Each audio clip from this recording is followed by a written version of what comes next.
Fala galera, fala família, Amaro na área, passando aqui, primeiramente a paz do Senhor a todos. Sou o André Amaro, faço parte ali do setor do Jardim São José. Esse podcast é voltado para os jovens, porém, todos vocês que me ouvem, que têm a oportunidade de me ver, também vai ter a oportunidade de ser agraciado pelo conteúdo que vamos tratar hoje aqui. O nome do podcast é Conexão Cast, é voltado para os jovens, porém abrange todos os públicos, tá bom? Hoje comigo aqui está o pastor Thiago Rick, conhecido como Rick, psicólogo, anotei aqui, psicanalista, teólogo, pós em neuropsicologia, crossfiteiro e ama café. Pronto. Ama café, já fez um pacotão completo. Hoje aqui, conosco aqui o pastor Thiago Rick. Quero cumprimentar a todos, né? Com a paz do Senhor, muito obrigado por estar aqui. Sinto honrado, André.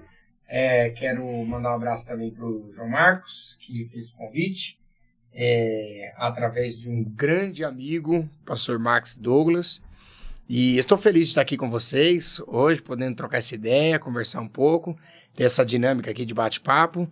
E eu espero que seja aí um momento abençoador para todos aqueles que irão assistir, né, esse podcast. E vamos lá, estou felizaço, bora! Hoje o tema que nós vamos tratar vai ser sobre ansiedade. Ansiedade, será que a ansiedade é hereditária? Eu tenho essa dúvida minha, essa é uma pergunta particular minha, se é hereditária, porque muitas pessoas falam, mas eu sou assim porque meu pai é assim. Eu sou assim porque o meu avô é assim. E também eu quero também trazer algumas perguntas se a ansiedade é tratada somente com remédios ou se a gente consegue tratar no nível espiritual também. Remédios, medicina, se os dois se encaixam. A primeira pergunta que eu quero trazer para o senhor. A ansiedade é um problema espiritual ou não? André, é interessante a gente entender primeiro que nessas últimas 2 décadas e meia, as pessoas têm tido acesso a informações pela internet e nem toda a informação que está na internet, ela traz consigo um conteúdo fiel, fidedigno com aquilo que de fato é. O que eu estou querendo dizer aqui? Hoje, de 2 décadas e meia para cá, as pessoas começaram a ter acesso a um conteúdo psicológico, um conteúdo de informações psíquicas, emocionais. Então, algumas palavras acabaram caindo assim em... vou usar um termo aqui. Está em grande escala, em qualquer lugar. E aí, como foi muito propagada e não entendida na íntegra, ela acabou sendo descredibilizada. Então, quando a gente fala de ansiedade, a ansiedade é uma patologia. A ansiedade é uma doença, de fato.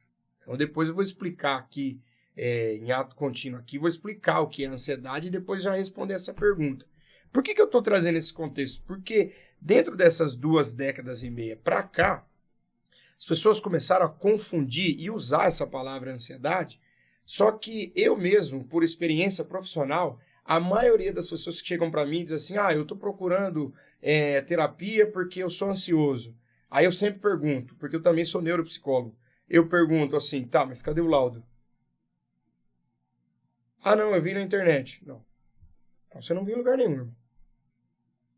Entende? Pessoas sem conhecimento fazendo uso da palavra como se fosse. A pessoa dá um Google, vê que tem alguma semelhança e pega aquilo para si. Exato. E aí a maioria das pessoas que falam para mim que tem ansiedade ou que me procurou por conta da ansiedade, ou em algum lugar que eu estou e alguém diz assim, sou ansioso e tal, eu vou observar, os caras não têm ansiedade. Porque hoje a ansiedade ela é facilmente confundida com a insegurança. Então a maioria das pessoas são inseguras.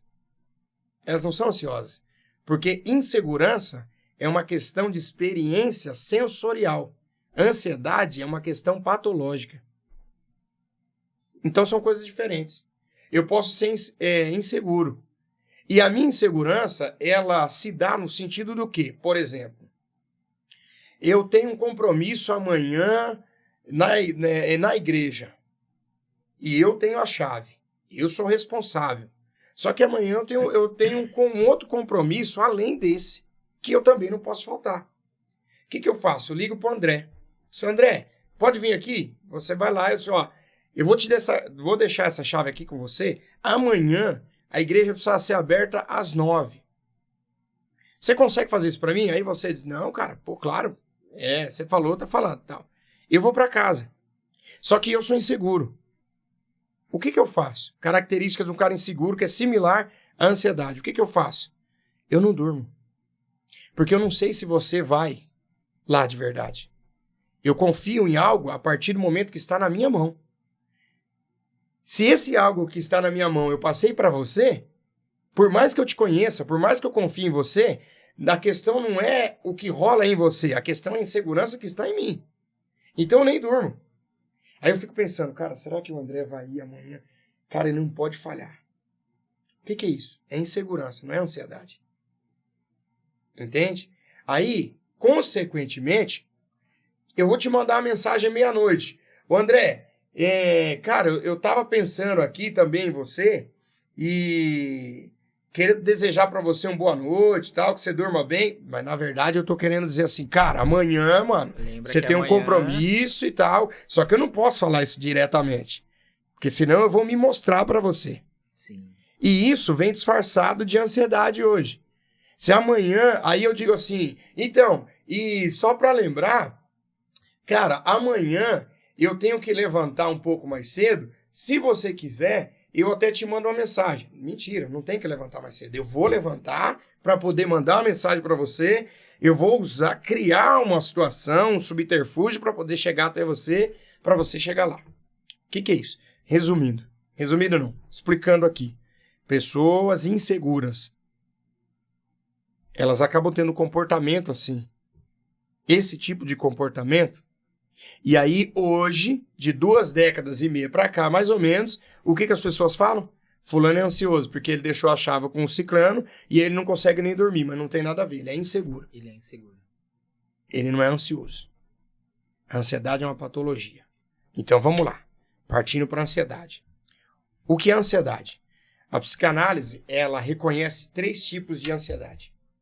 A ansiedade neurótica, a ansiedade moral e a ansiedade real. Todos nós temos uma ansiedade dentro de nós.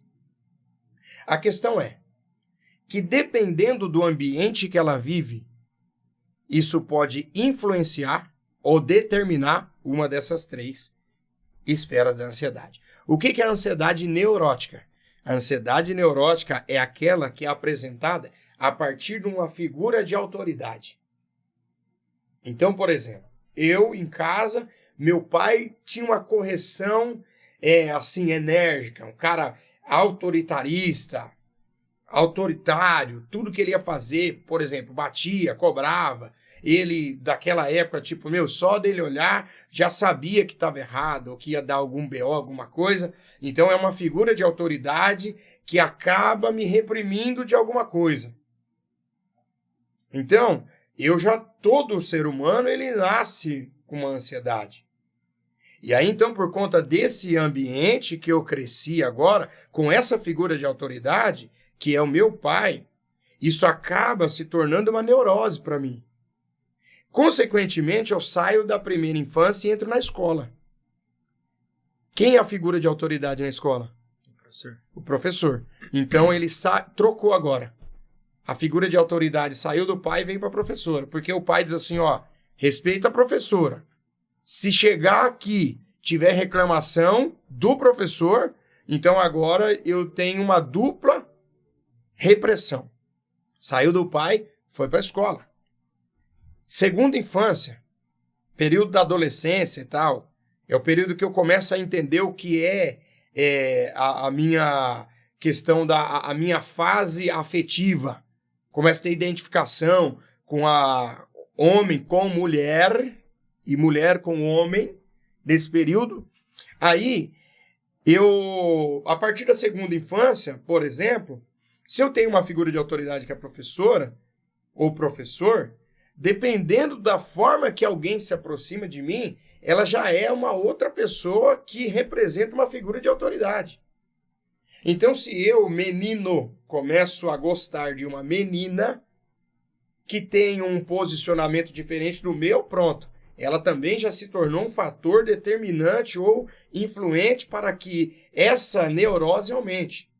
Aí eu saio desse ambiente, eu começo a trabalhar. Quando eu chego para trabalhar, os caras falam, esse cara é o patrão. Se ele falar, tá falado. Sim. Então, olha quantas coisas vão sendo figuras de autoridade. Aí é por isso, André, que tem pessoa que quando ele é pressionado, ele trava. Cara, não sei o que é, acontece comigo.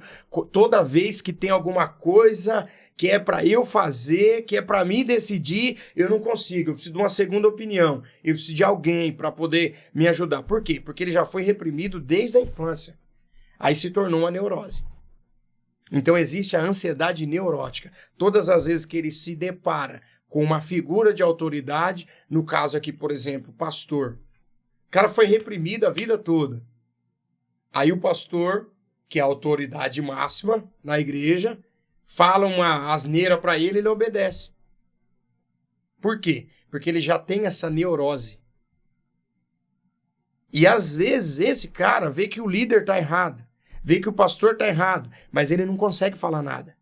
Não é porque ele é um boca aberta, não é porque ele é bobo, não, é porque ele foi reprimido a vida toda. E aí então ele tem uma ansiedade neurótica. É assim em casa, é assim na escola, é assim no trabalho, é assim no namoro, é assim na prova. Cara, vou prestar uma prova agora para federal e tal, um concurso. Comecei a ficar ansioso. Não sei, cara, eu nunca tive, eu tava bem, pô. Tava tranquilo em casa. Mas foi só marcar a prova. Por quê? Porque aí vem.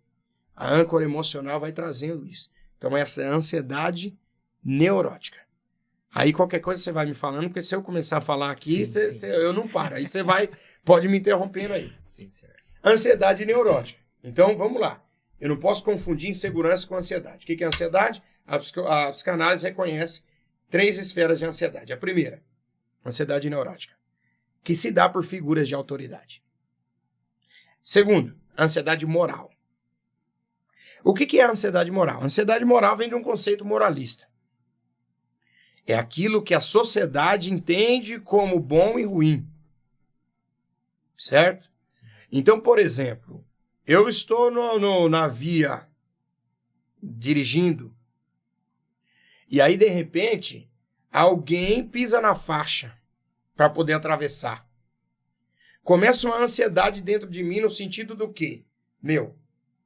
Eu deixo essa pessoa passar, eu paro o carro, mas eu estou atrasado. Mas e se essa pessoa que está passando também estiver atrasada? Começa a rolar essa ansiedade dentro de mim. Só que o que vai definir isso? É se existe alguma testemunha. Querendo ou não, nesse caso aí, você entra em conflito com você mesmo. Exato. E esse conflito aumenta se tiver alguém perto.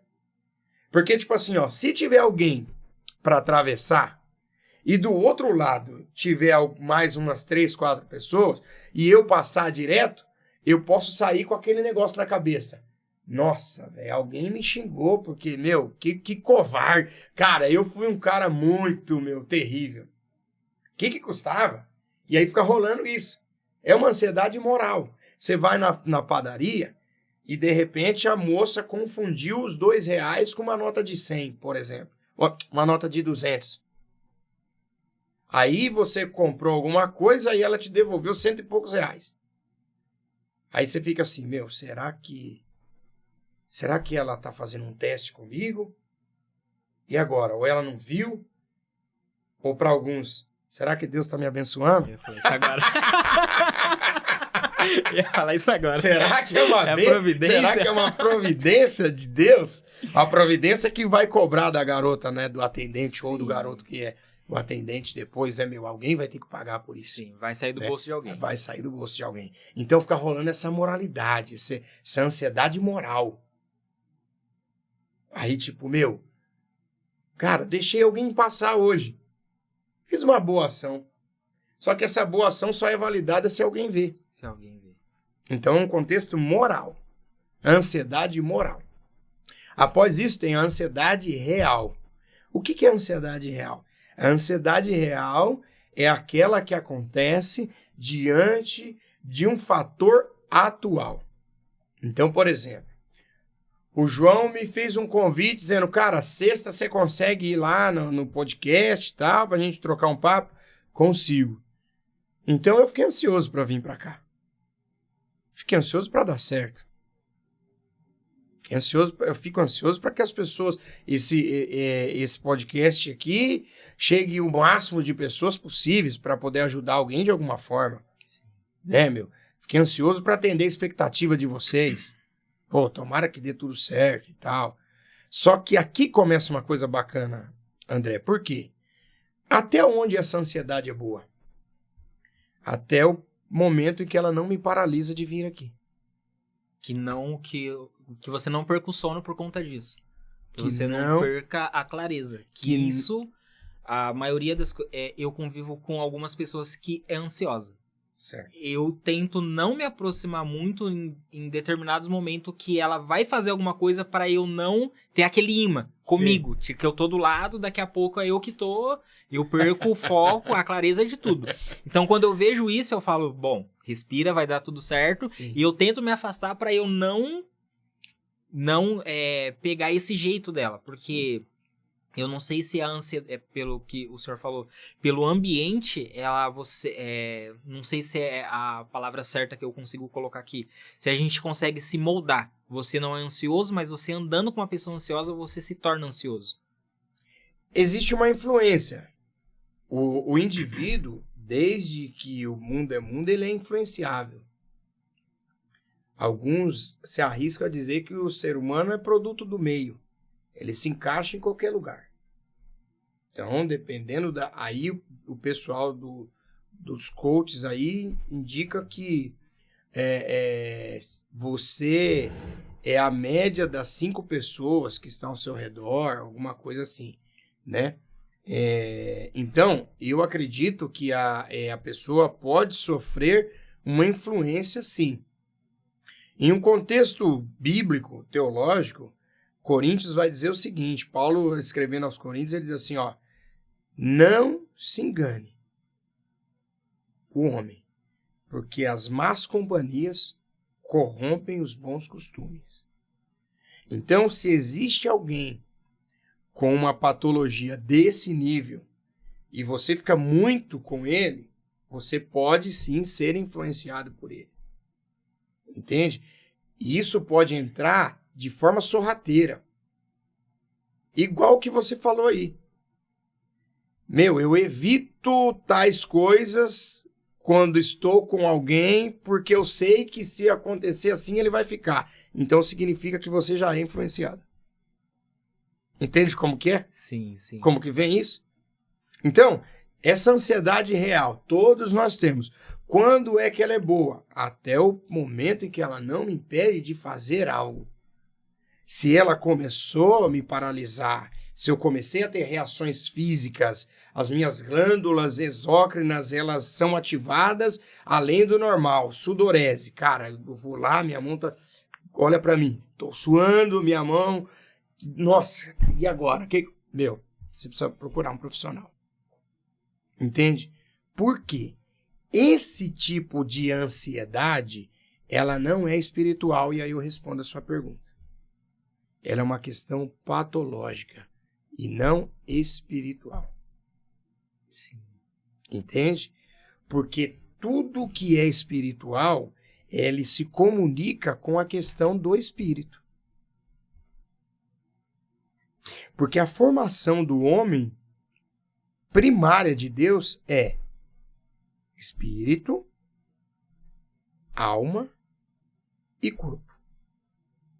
Percebe que quando o inimigo ataca, o inimigo tenta, nunca é no espírito? Porque o espírito não pode ser tentado. O espírito só é provado. A alma é tentada.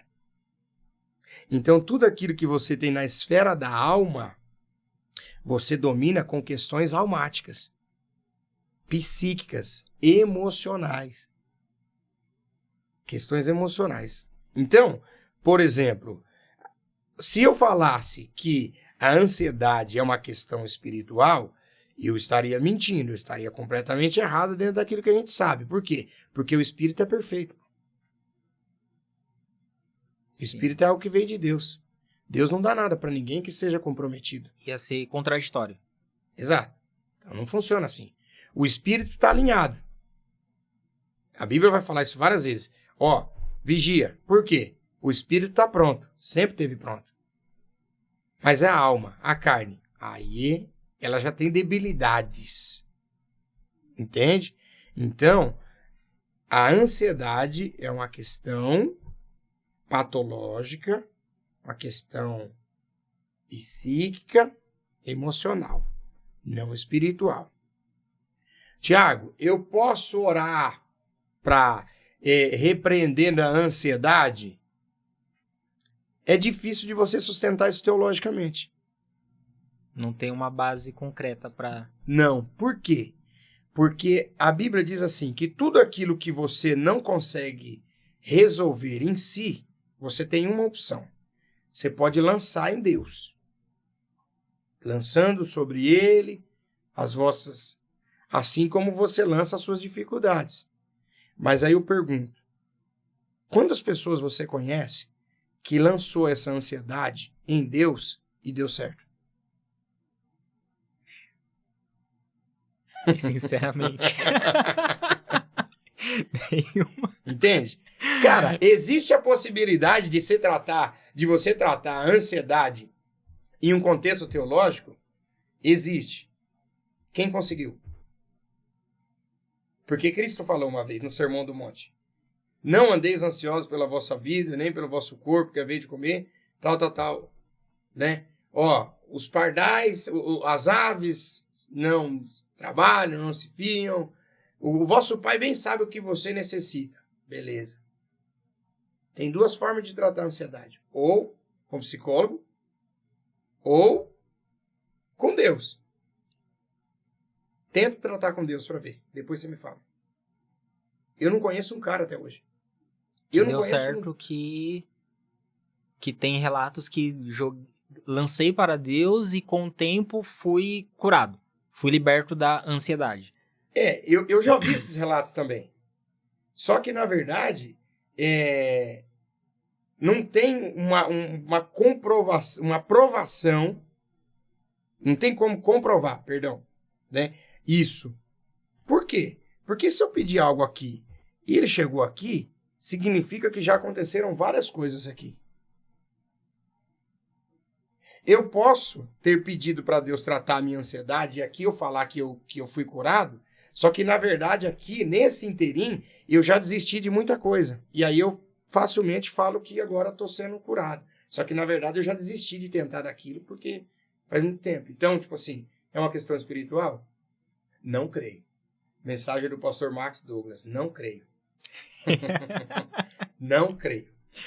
Não creio. Certo? Certo. Por quê? Porque questões almáticas se tratam na esfera da alma. Questões espirituais se tratam na área do espírito. Espiritual. Essa era uma das perguntas também que eu iria fazer para o senhor. Se a ansiedade vence com oração ou com acompanhamento médico. Aí o senhor já acabou de me responder, já se adiantou. Não, mas deixa eu fazer aqui um adendo aqui então. Não sabia, mas deixa eu fazer um adendo aqui. Qual que é a pergunta? Se a ansiedade se vence com Bíblia, oração, através de acompanhamento médico. Então, com oração, é difícil. Difícil. Agora, André, Por que nós, cristãos, não podemos recorrer a um profissional?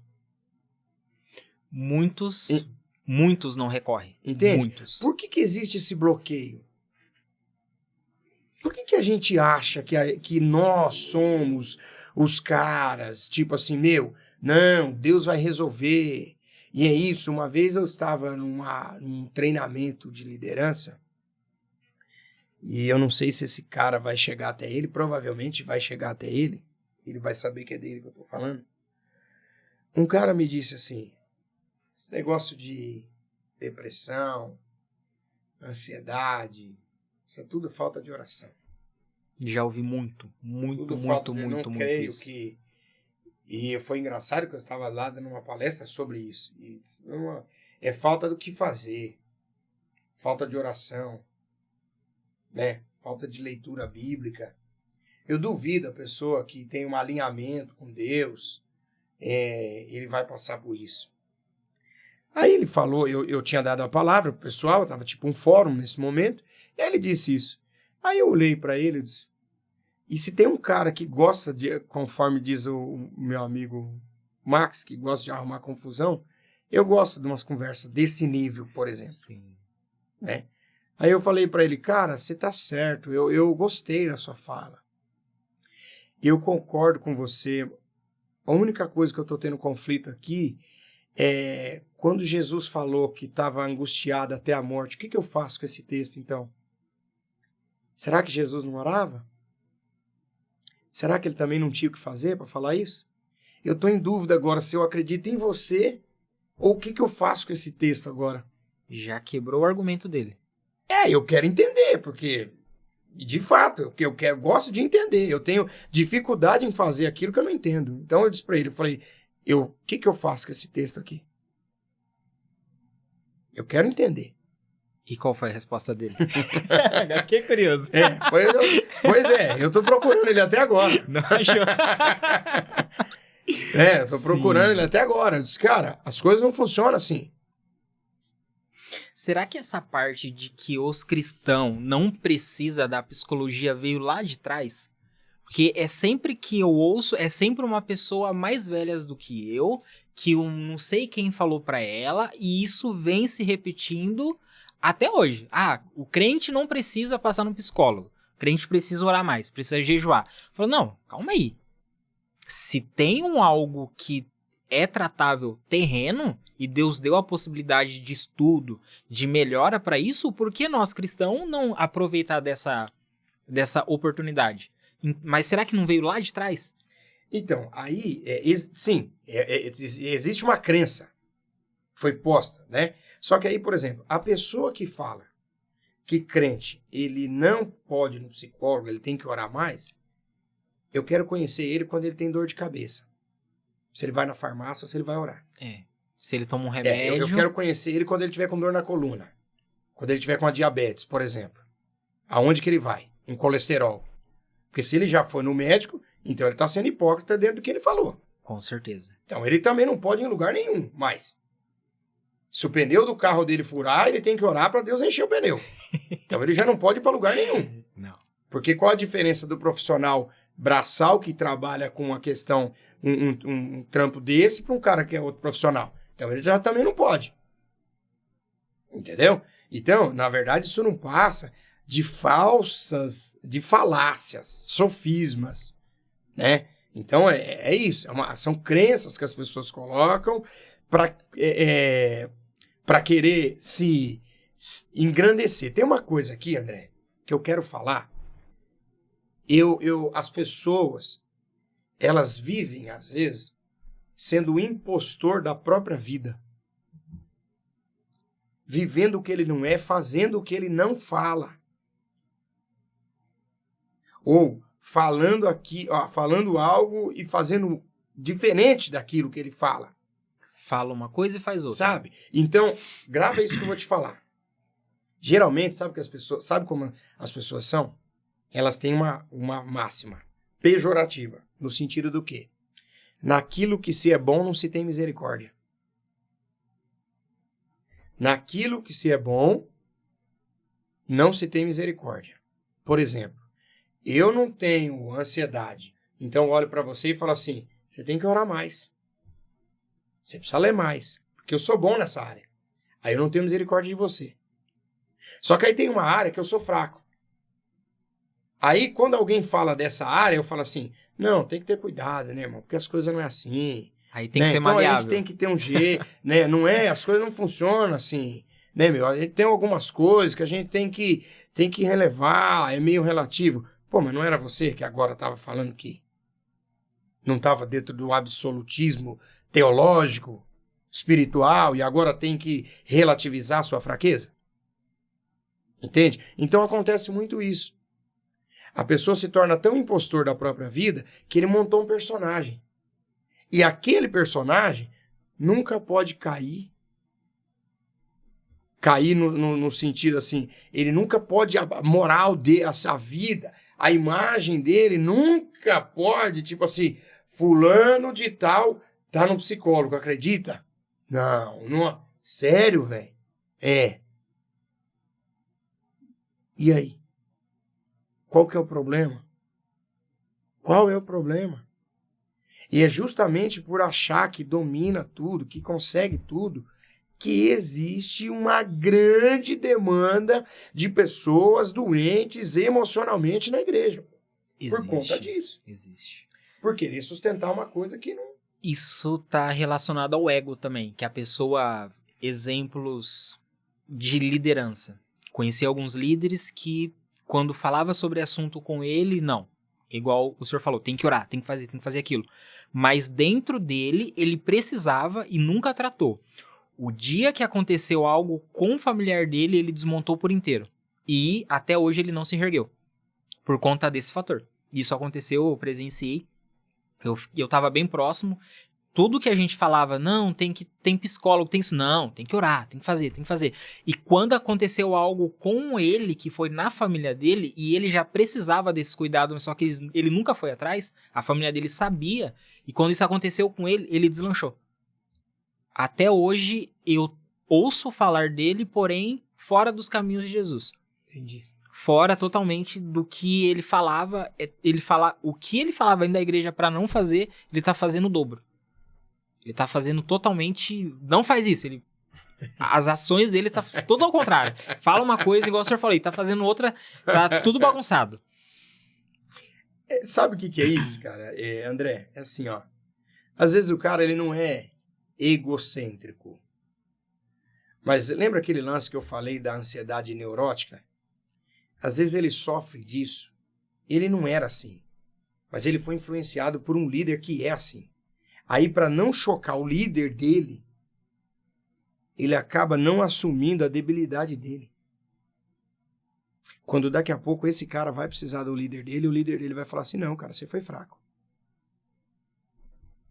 Deixa eu te contar uma coisa. A partir do ano de 2014 para frente, houve um aumento significativo de suicídio de protestantes cristãos.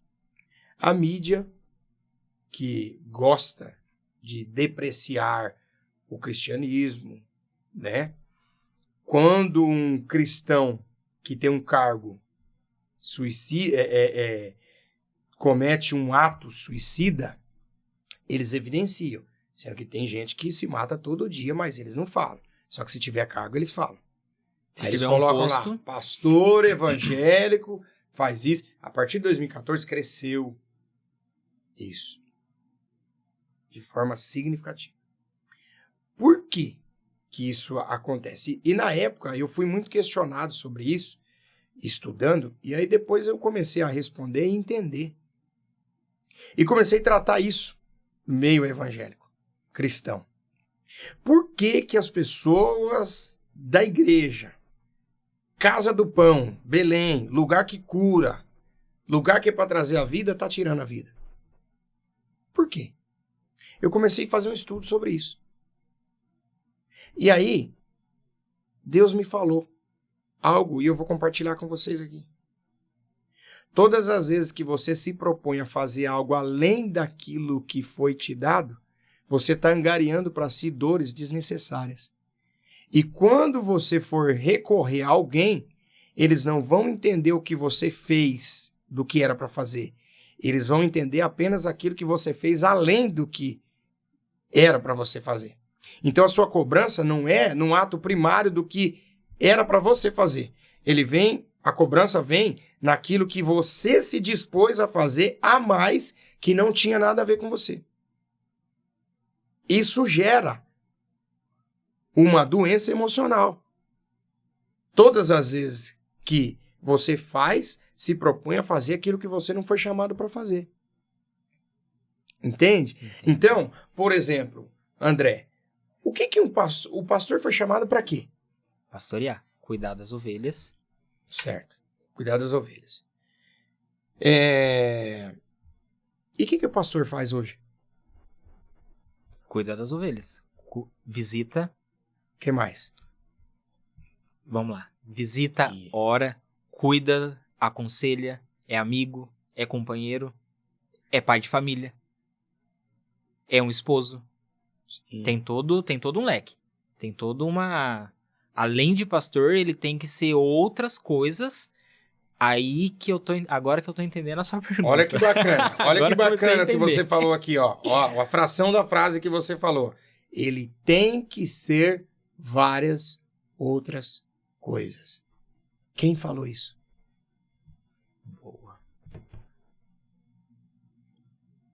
Boa pergunta. Sabe quem falou? Esse cara aqui. O líder lá que nós estávamos falando lá. Que veio dele. Né? Dos antigos. Que falava que não podia. Veio dele.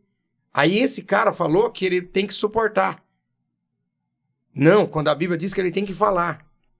Mas porque ele se dispôs a fazer o que ele não foi chamado para fazer, ele adoece. Só que a sua resposta foi bem espiritual. Você foi muito espiritual nessa. Mas eu vou contar o outro lado de um pastor. Que geralmente acontece hoje. Você falou que ele cuida das ovelhas, aí ele dirige a igreja, aí ele é líder dos grupos missionários na igreja, aí ele, quando dá tempo, ele é pai, quando dá tempo, ele é esposo, mas ele também é conselheiro. Só que tem o seguinte, pastor, ele não trabalha muito, né? Então eu tô assentando um piso lá em casa, e aí então vou ligar pro pastor, aí o pastor tem que ser pedreiro.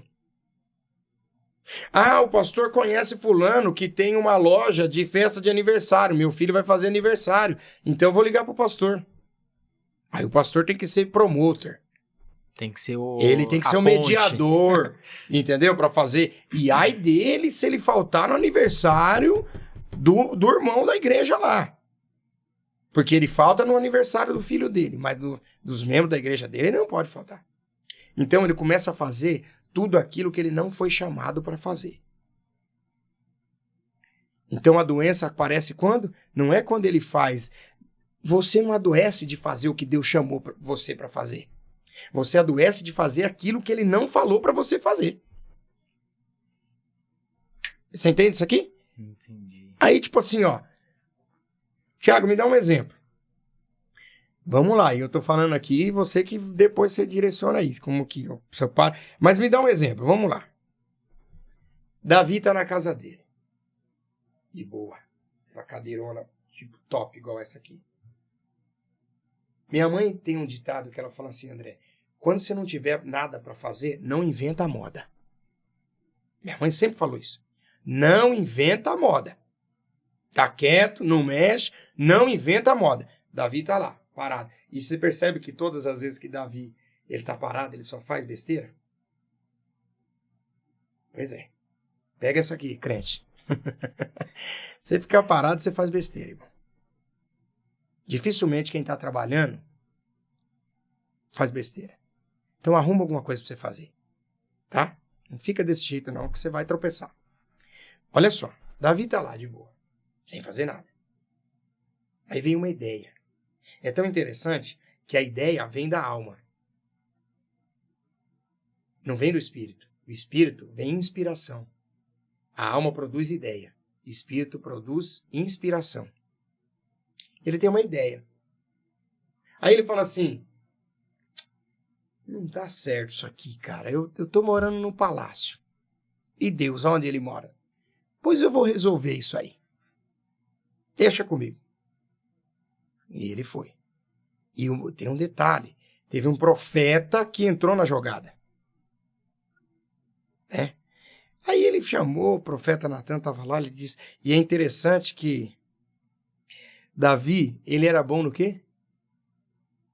Ele era um bom rei e ele era bom na espada. Em batalha. Ele era bom na harpa também. Ele era tocador. Né? Ele era bom na espada. Ele era bom em cuidar de ovelhas. Ele era bom para ser rei. De repente, ele tem uma ideia na alma. E todas as ideias que você tem na alma faz você secundarizar o seu chamado. E você passa a exercer uma coisa que você não é para fazer aquilo que você não foi chamado para fazer. Aí Davi deixa de ser rei, deixa de ser cuidador de ovelha, deixa de ser tocador de harpa, deixa de ser guerreiro, e ele passa a ser o que agora? Construtor. Olha que maravilha. Ele falou, não. Ele se consagrou construtor. Aí ele falou assim, não tá bom, vou ser engenheiro. Não tem nada a ver com o chamado dele, cara. Nunca teve. Aí, de engenheiro, ele falou assim, não, eu vou ser arquiteto também. Aqui nós vamos colocar isso. Vamos fazer isso aqui. Aí, de arquiteto, ele foi promovido a design de interiores. O que tem a ver? Você diz, o que tem a ver isso aqui com o plano que Deus chamou ele aqui? Nada. Só que ele quis fazer. Ele se propôs a fazer. Então, só trazendo o gancho. O que adoece não é aquilo que você foi chamado para fazer, mas sim aquilo que você se propõe a fazer além. Ou aquilo que Deus não pediu. Aí, eu sei que o podcast é seu, mas eu vou te dar a palavra. Deixa. Aí, Jesus amado. Aí, o que acontece? Esse cara tem o apoio do profeta. O profeta olha para ele e fala assim, eu sei porque você é o homem segundo o coração de Deus, é por causa dessas coisas. Você é bom em tudo, cara. Você pensa em tudo. Olha só que maravilha. Né? Aí eu fico imaginando. Deus, assim, ó, na porteira, esperando o Natan sair. Só batendo o pé assim. Aí Natan passa e Deus diz para ele assim, opa! E aí, Natan? Pai do Senhor? Aí ele diz, ô Deus, o senhor por aqui? Ele diz, você tá fazendo o que aí no palácio? Pois é, Davi teve uma ideia aí, então eu vim, confirmar e tal. Ele falou assim, você gosta de falar, então o que eu não falei, profeta? Então você vai voltar lá e vai falar o que de fato eu falei agora. Volta lá. Vai falar aí fica imaginando a história, a cena. Natan voltando. É isso. E aí, Davi, tudo bem? Rapaz, foi bom você voltar aqui. Tava esquecendo aqui a cobertura, você acredita que eu esqueci de te falar, rapaz. Foi bom você voltar aqui. E aí, o Natan falou assim, não, então eu tenho que te falar uma coisa. Ele falou assim, já sei. Deus aprovou. Tu tá falando, não, escuta. Assim diz o Senhor. Aí ele começa. Eu te tirei de trás das malhadas. Calma, primeira pancada. Eu fiz o seu nome grande como grandes são os homens da terra. Eu te coloquei assentado no meio dos príncipes, com os príncipes. Eu busquei você quando ninguém dava nada para você. Eu saí do Egito de tenda em tenda, de tabernáculo em tabernáculo, e eu nunca precisei de ajuda humana. Então não é a sua, Davi, que eu vou precisar. Qual é a parada aqui? O que está acontecendo aqui? E aí eu fecho aqui e te dou a palavra. Quando Davi se propõe a fazer aquilo que ele não foi chamado para fazer, ele é reprovado. Só que ele entende e não faz. O problema é que hoje nós entendemos e continuamos. Então o pastor que é chamado para ser pastor, ele é isso, ele é aquilo, ele é isso, ele é aquilo, ele é isso, ele é aquilo, e aí ele adoece. E aí quando ele está doente, que ele chega para o líder dele, fala, tô mal. O líder fala para ele assim, é porque você é fraco. É porque não orou. É porque você não orou. Entende? Sim. É isso. Às vezes eu conversando com algumas pessoas e sempre alguém cita um versículo, fala, servo inútil, só faz aquilo que te dão, só faz aquilo que te dão, é um servo inútil. Será que essas pessoas não ficam com esse sentimento? Poxa, o meu líder que me indicou para tal posto está me olhando. E se eu fizer somente aquilo que foi me proposto, será que eu não vou ser um servo inútil? Será que não tem esse conflito dentro de jovens, de líderes, dentro dessa nossa sociedade cristã? Porque, que nem foi falado no comecinho, a ansiedade, sim, existe, é uma patologia. E será que esses versículos não têm influência, como que eu posso dizer, quando ele é mal interpretado, que a pessoa fica, poxa, me deram para pegar água e levar para o Senhor. Poxa, mas eu vou levar água que jeito para ele? Será que eu vou colocar um gelo? Será que eu vou pegar uma água com gás? Será que eu só levar água para ele eu vou ser um servo inútil? Será que não cria um conflito? André, é boa essa pergunta. Eu gosto de pensar o seguinte. O que diferencia o inútil do útil? Na sua opinião? Na minha opinião? É. Porque inútil, a gente sabe o que é, né? Já começou falando aí. A pessoa pode se achar inútil, ou alguém falar. Mas então o que diferencia o útil do inútil? O útil, aquela pessoa prestativa. Você precisa dele, ele tá ali disposto. O inútil, na minha opinião, você pede as coisas pra ele e fala, tá bom. Depois, ou tanto faz. Ou não, vai lá você e faz. Não, mas aí, pelo que você falou, é a mesma coisa. É a mesma Se o coisa. útil é aquele que faz, e o inútil é aquele que faz, mas quando ele acha... No tempo dele... Da mesma forma, fizeram. Só tem uma diferença de tempo. Sim. Então... Agora, se o texto que você falou diz assim, ó, inútil é aquele que faz só o que manda, então o que diferencia o útil do inútil? É porque, quando que eu sou inútil? Quando eu deixo de obedecer a Deus e obedeço você. Porque aí eu faço o que você manda. Eu esqueço do que Deus mandou. Ah, Thiago, mas o cara é líder. Ele é líder, mas não é Deus. O cara é pastor, mas não é Deus. Mas o cara é ungido. O ungido de Deus é Jesus Cristo, que derramou o sangue dele sobre todos. Todos. Essas ameaças já, graças a Deus, já não rola mais. Ungido, hein? Ó, não toca, não levanta, hein? Né? Graças a Deus, já não funciona mais. Porque agora o pessoal começou a ler um pouquinho e entendeu. Né, meu? Maravilha. Então, tipo assim, se eu faço o que me manda, eu sou inútil. Mas por que eu sou inútil? Porque eu deixei de estar alinhado com Deus e me alinhei com você. Aí você, consequentemente, por não estar alinhado com Deus, você faz aquilo que Deus mandou? Não, você faz aquilo que você acha que é certo eu fazer. Pedir para mim fazer. E aí, se eu não faço aquilo que você quer, eu sou chamado de inútil por quem? Por mim mesmo? Não, por você. Sim. Então, nesse contexto, a pessoa se torna inútil por desobedecer à ordem divina. Sim. Não à ordem humana. Sim, sim. Sim. Entendeu? Porque o cara, ele é inútil. Inútil para quem? Ele é inútil para quem? Porque eu gosto de pensar, André, se Deus deu o Filho dele, Jesus Cristo, para morrer por nós, para salvar a todos, por que esse mesmo Deus vai chamar alguém de inútil? Quando foi que Deus falou isso? Pelo contrário. Deus enxerga aquilo que a gente não enxerga, cara. Só que por estar sobre governos de homens desalinhados, aí paira sobre nós essa ideia, essa proposta de que foi inútil. Entendeu? Se torna inútil porque ele desobedeceu uma ordem do cara aqui. Né? Mas esse cara que alguém diz ele ter desobedecido aqui, é um cara que ora. É um cara que tem devocional na casa dele com os filhos. É um cara que tem testemunho, irmão, cheio do Espírito Santo. Entende? É o cara que honra a esposa, que honra os filhos. Só que para aquele líder ele foi inútil. Então, e Deus fica onde?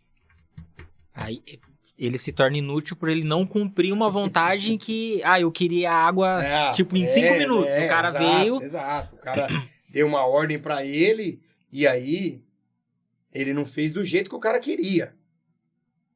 Aí ele diz, não, isso aí não serve. Isso é inútil. Fez porque mandei. Aí a pessoa tem mais um negócio de ser servido, cara. Olha isso aqui, ó. Isso implica mais a questão de ser servido pelo subordinado do que, de fato, uma obediência daquilo que Deus mandou.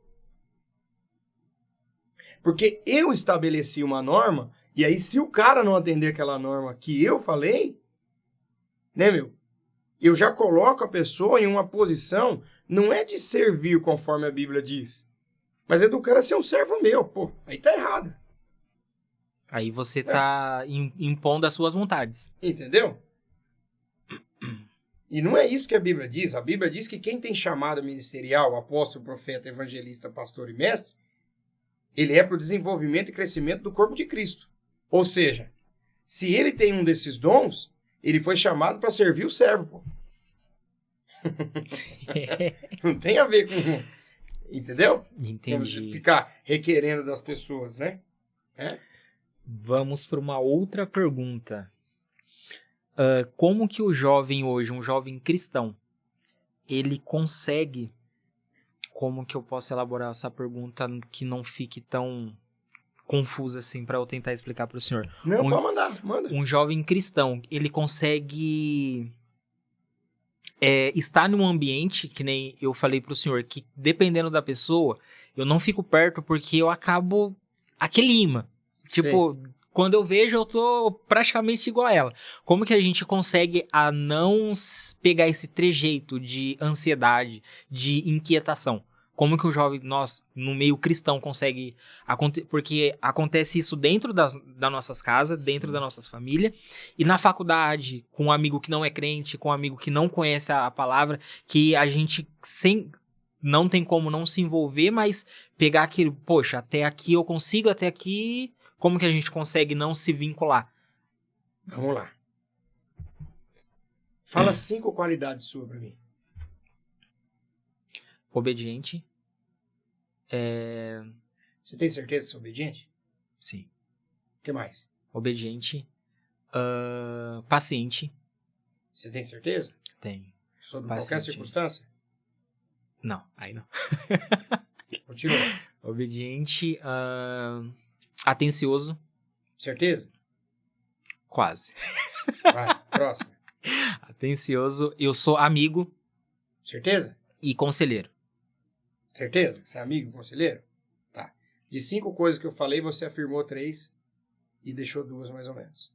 Você é influenciável naquilo que você não tem certeza que você é. Naquilo que eu não tenho certeza que eu sou, eu consigo ser influenciado. Exato. Aí é aí que a gente tem que tomar cuidado, aí que tem que... Quem são os influenciados dessa geração aqui? Todos aqueles que não têm identidade. Ele se torna um Frankenstein. Gospel. Ele é um pouco do fulano, um pouco do ciclano, copia o beltrano e assim vai. Da mesma forma que ele quer ser um copista para as coisas boas, ele também acaba angariando para si algumas coisas pejorativas. Sim, ele não tem uma identidade. Quando é que eu sou influenciado? Quando eu não tenho certeza da minha identidade. Aí eu vou ser influenciado. Entende? Para um jovem não sofrer esse tipo de... sofrer é uma palavra um pouco agressiva. Para ele não passar por esse desafio de ser influenciado, ele precisa saber quem ele é. Por exemplo, o seu pai biológico é vivo? Sim. Quantas vezes ele precisou falar para você que ele era seu filho? Que ele era seu pai, perdão? Algumas vezes. Todo dia você chega na casa, quando você vê ele, você fala assim, pai, eu sou seu filho? Não. Mas, por quê? que ele é meu pai. Eu sei que ele já é meu pai. Eu já tenho ele como uma figura paterna. Já está conceituado para Já tá você que ele é o conceituado. seu pai, Sim. certo? E se eu chegar para você agora e falar assim, cara, mas você tem certeza que você é filho dele? Tenho. Qual que é a prova que você é filho dele? Eu ia falar, ele é igual a mim. Eu sou igual a ele. Você tá entendendo como funciona? Sim. Então, se eu não tenho uma identidade formada, facilmente eu sou influenciado. Por que que essa geração aqui sofre com essas questões? Por que que sofre? Porque eles perderam o entendimento do que é a identidade. Pô. Aí o cara sai incompleto. Entendeu? Ele sai pegando um pouquinho dali, gostei desse daqui, Aí, ó, e vai se montando. Isso, aí, ó, olha só. Olha que legal. Você já viu aquela documento de identidade sem fotografia? É válido? Não. Não é válido. Por que não é válido? Precisa da foto. O nome e a foto da pessoa para ser identificado. Tá, então como que eu sei que você é você sem ter a sua foto? Na identidade. Identificar uma pessoa É. pelo nome dela. Não. Porque tem vários nomes iguais. Qual a diferença? Como que eu faço para saber que você, de fato, é aquela pessoa da identidade sem ter sua foto? Pelo que ela é, pelo que ela se comporta. Não. Pela impressão digital. Nome. Tem várias pessoas que têm nomes iguais. O documento com foto, nem sempre o documento com foto vai provar que você é você, porque você pode ter tirado identidade com 13 anos e está com 30. A questão é a impressão digital. Aquilo ali vai validar. Não é a fotografia.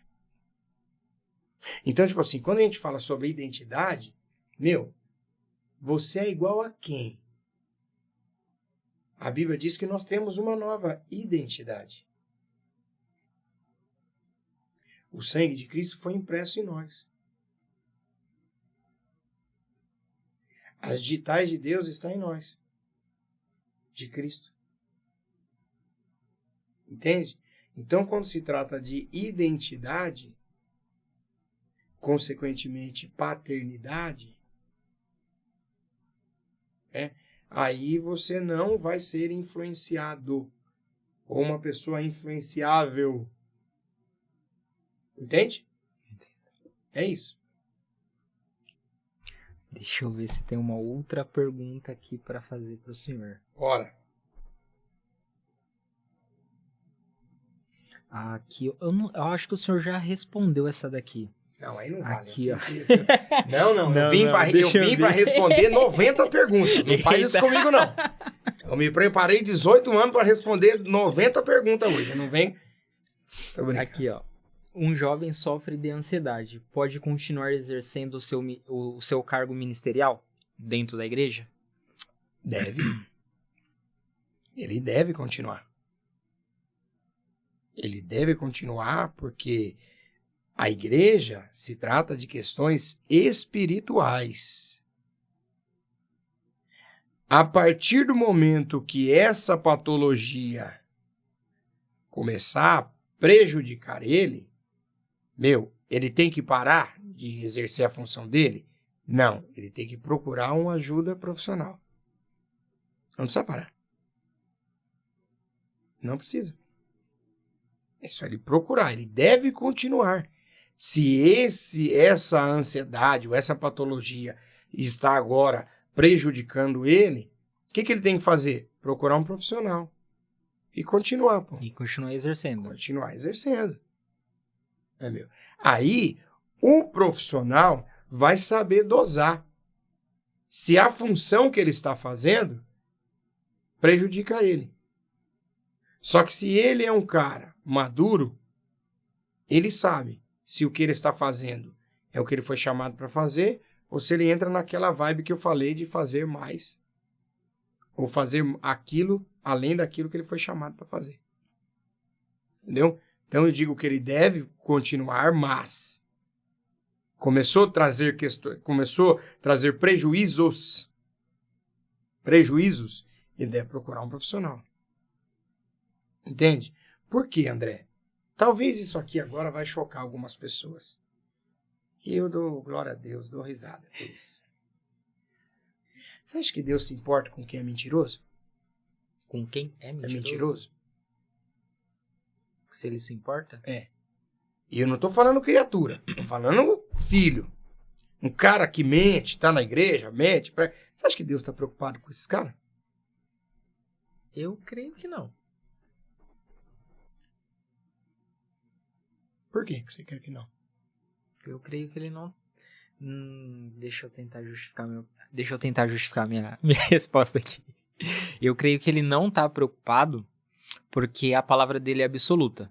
E sempre terá aquele que fala a verdade e aquele que é mentira. E toda mentira, ela tem um começo, tem um meio, tem um fim. E uma mentira, ela não consegue ser sustentada até uma hora, essa mentira vai ser jogada por terra.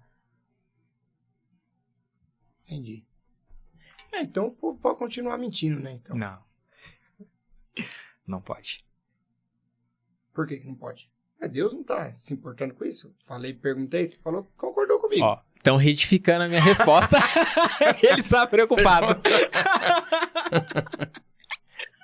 Retificando a minha resposta aqui. Ó que bacana. Eu disse, Deus não tá preocupado com isso. Falei, sabe por quê? Porque Deus é verdadeiro. Ele não se preocupa com o que é falso. Porque a mentira não tem a ver com ele. O cara que mente, ele tem que se virar para resolver isso. Entende? Deus todo dia, de manhã, quando ele vai para oração, Deus fala assim, ô filho, eu vou te abençoar, mas você precisa parar de mentir, cara. Ontem você mentiu, anteontem você mentiu. Acho que Deus fala isso pro cara todo dia? Não. Porque Deus tem compromisso com quem tem compromisso com a palavra dele, com a verdade, não com a mentira. Não. Não. Pode analisar. Porque se de fato Deus estivesse se importando mesmo com os mentirosos, ele poderia matar todos. Eu não sei quem ia ficar, se ia ficar muito, mas ele poderia chegar e falar, não quero. Pronto. Deus cuida daquela pessoa que tem temor. O cara perdeu o temor. Pode ser que alguém entre uns haters aí para querer alguma coisa, mas traga-me provas. Bíblicas, traga-me provas. Né? Porque eu preciso lembrar do texto que diz o seguinte: quem está sujo, suje-se mais ainda.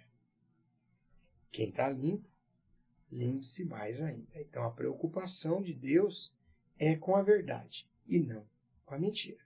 Tiago, o que isso tem a ver com o que nós estávamos falando? Pensa só. Se Deus fosse preocupar com todo ansioso, não tinha mais obra. Se Deus fosse preocupar com todo depressivo, não tinha mais obra. Deus está preocupado com a obra dele.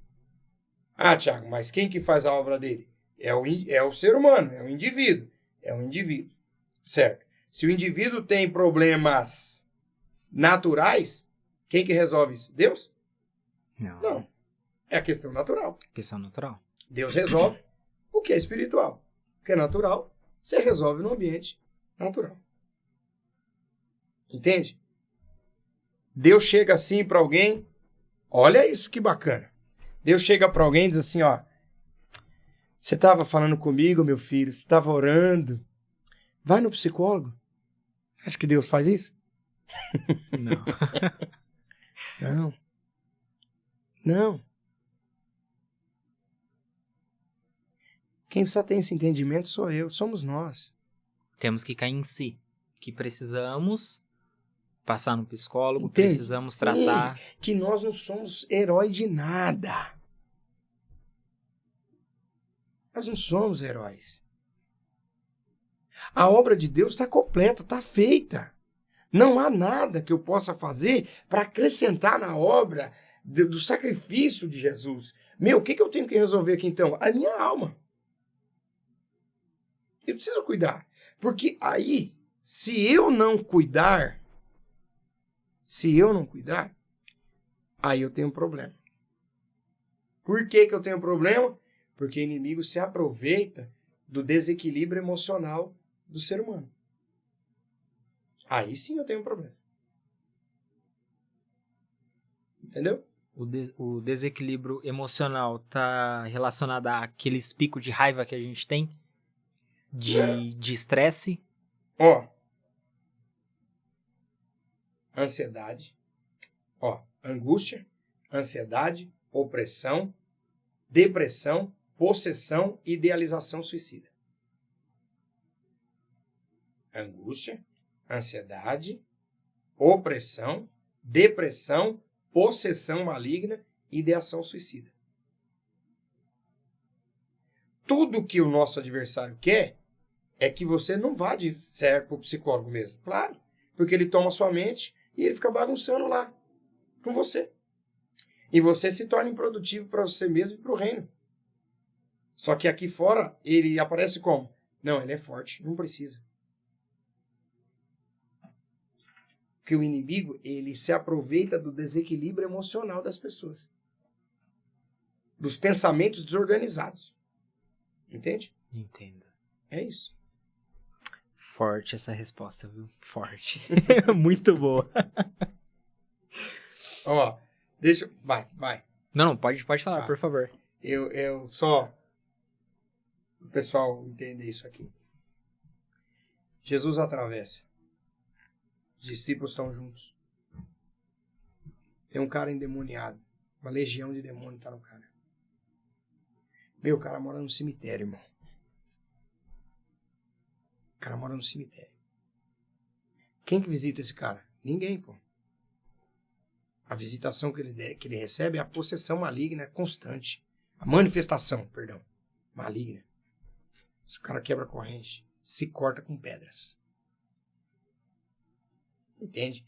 Pedras, na Bíblia, ela aparece em alguns episódios como veredito de julgamento, morte.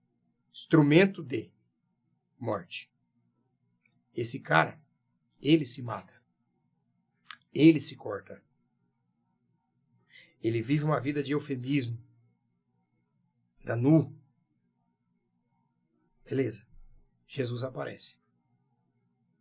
Esse cara é liberto. As pessoas que estão ali saem.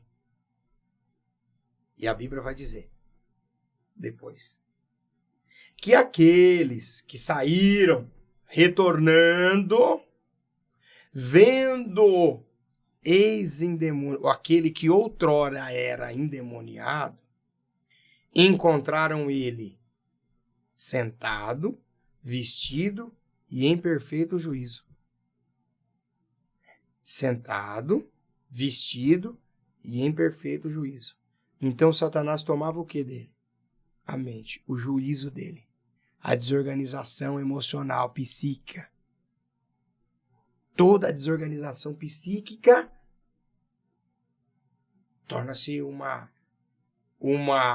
alvo em potencial para a morada, sinagoga de Satanás.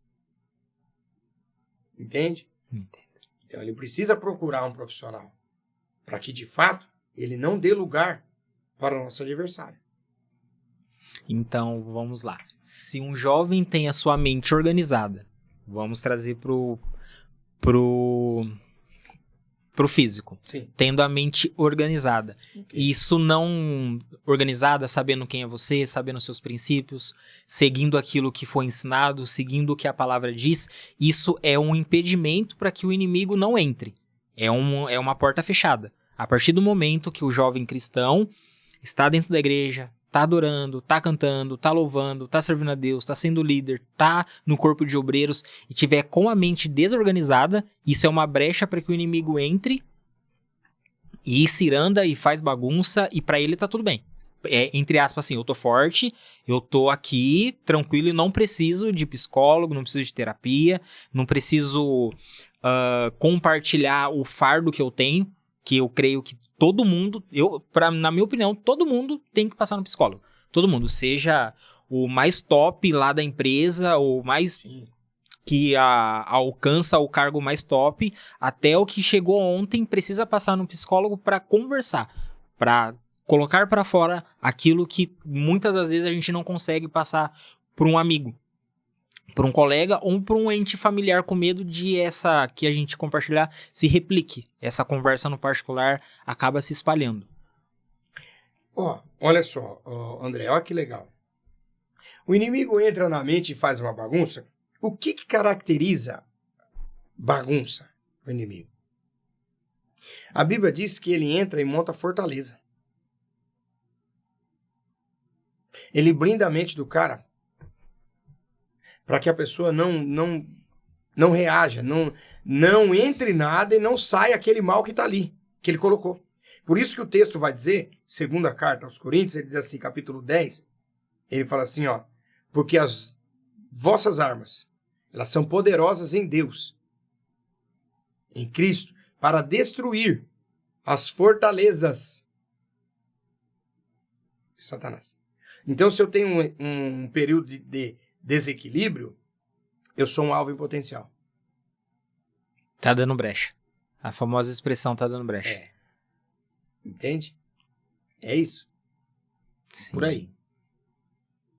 Então, pro jovem, pro senhor, pra senhora que está ouvindo, vá e se aconselha com um psicólogo. Isso não quer dizer que você seja louco, porque tem muitas pessoas que eu não vou passar num psicólogo com medo de, fulano tá passando num psicólogo, ele é louco. Então tem que ficar esperto.